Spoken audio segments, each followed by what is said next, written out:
Keskaegses Tartus jagunes valitsemine kahe võimukeskuse, Toomemäe ja All-linna vahel. Toomemäel asus Tartu piiskopide residents ning kogu piiskopkonna vaimuliku ja ilmaliku võimu kese.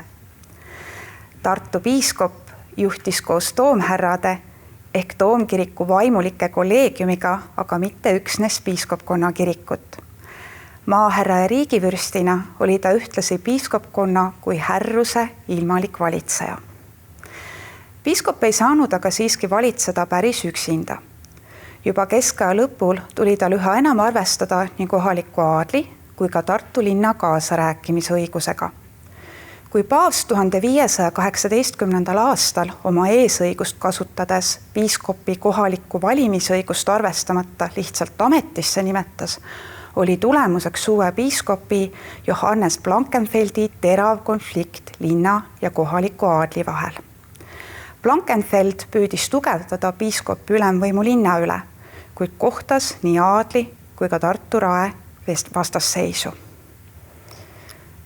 Piiskop ise elas Tähetorni kohal asunud linnuses.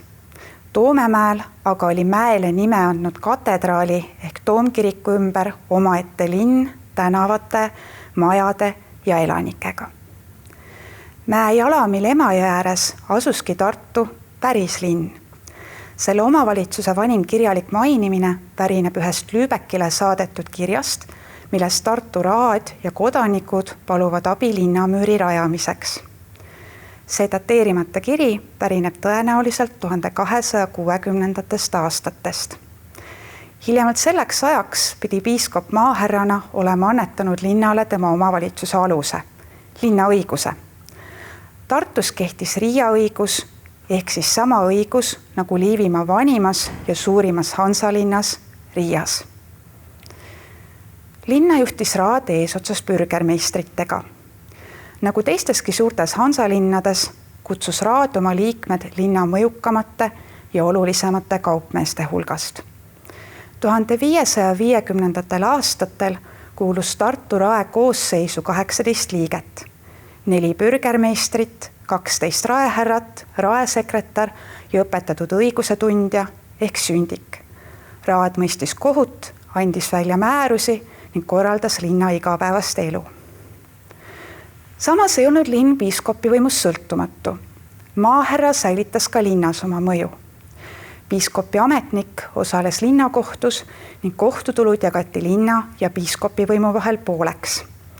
Kui keegi ei olnud rahul Tartu rae otsusega, võis ta selle edasi kaevata emalinna Riia raele. Juba mainitud Johannes Blankenfeld püüdis seda olukorda muuta ja tugevdada piiskopi ülemvõimu linnas, kuid nagu mainitud, tema katsed ebaõnnestusid. Ka linna enda juhtimine ei piirdunud ainult raega. Olulisemaid küsimusi arutati koos kaupmeeste suurgildi ja käsitööliste väikegildi esindajatega. Mõnikord võtsid raehärrad gildide esindajad kaasa ka siis, kui nad kutsuti Toomemäele maahärra ette.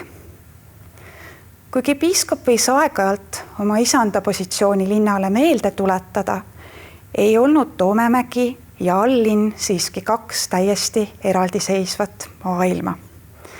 Hiljemalt 15. sajandiks pärinesid paljud toomhärrad Tartu kodanikuperedest ning vähemalt 3 sünnipärast Tartu kodanikku tõusid koguni piiskopiks.